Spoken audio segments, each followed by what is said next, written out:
আসসালামু আলাইকুম। চারিদিকে সরিষা ক্ষেতের ট্রেন্ড, তাই আমিও সরিষা ক্ষেত আঁকতে বসে গেলাম।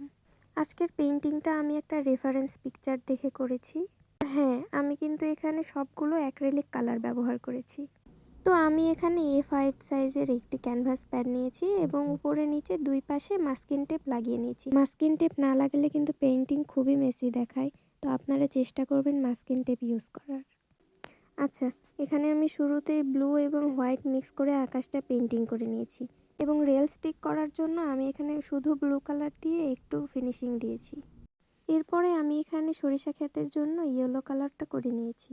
আর যেহেতু সরিষা গাছ আমরা সবাই জানি সবুজ কালার, তাই আমি এখানে সবুজ এবং ব্ল্যাক কালার মিক্স করে ব্রাশ করে নিয়েছি।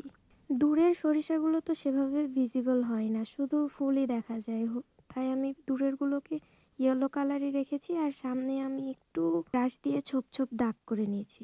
আমি জানি আমার এই ভিডিও যারাই দেখবে তারাই ভাববে যে এই মেয়ের কি কোনো ব্রাশও নেই, মেকআপ ব্রাশ দিয়ে পেইন্টিং করছে। আসলে আমার পেইন্টিং এর তেমন কোনো ব্রাশ নেই। ব্রাশ কেন, আমার পেইন্টিং এর তেমন কোনো কিছুই নেই। আমি জাস্ট পেইন্টিং শুরু করেছি।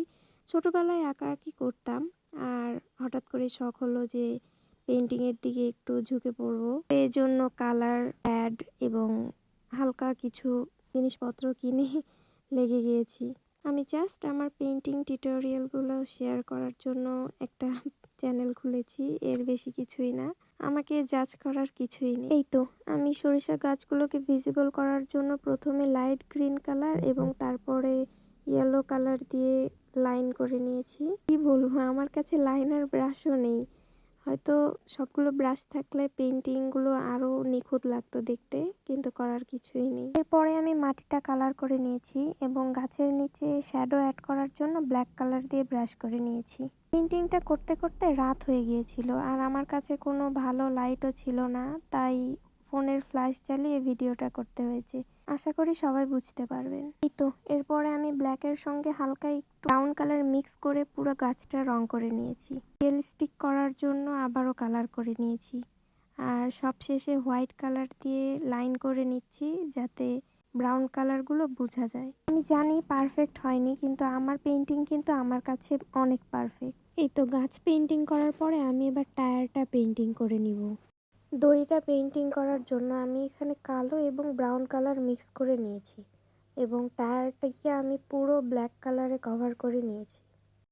অ্যান্ড দেন একটু হোয়াইট কাস্ট দিয়ে দিয়েছি যাতে এটাকে রিয়েলিস্টিক মনে হয় এবং সর্বশেষে ব্ল্যাক কালার দিয়ে লাইন করে নিয়েছি আরও একটু অ্যাঙ্গেল পারফেক্ট করার জন্য।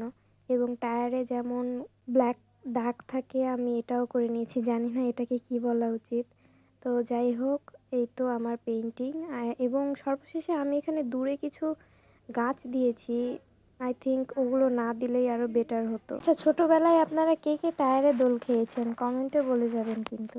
এই তো আমার পেইন্টিং শেষ এবং ভিডিওটি আপনাদের কাছে ভালো লাগলে লাইক, কমেন্ট, শেয়ার এবং সাবস্ক্রাইব করে আমার এই ছোট্ট চ্যানেলটিকে একটু বেড়ে উঠতে সাহায্য করবেন। আল্লাহ হাফেজ।